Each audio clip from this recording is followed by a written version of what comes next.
ভগবত গীতা। গীতা আপনার শাস্ত্র।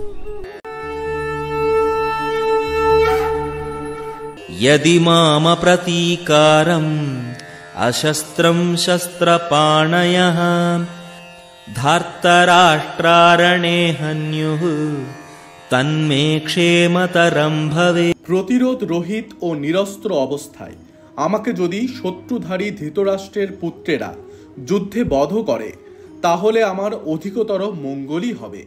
শত্রু যদি নিরস্ত্র হয় অথবা যুদ্ধে অনিচ্ছুক হয় তবে তাকে আক্রমণ করা যাবে না।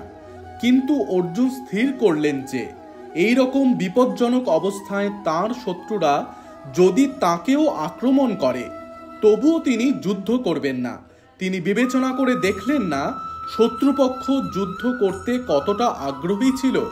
অর্জুনের এই ধরনের আচরণ ভগবত ভক্তচিত কোমল হৃদয়ের পরিচয়।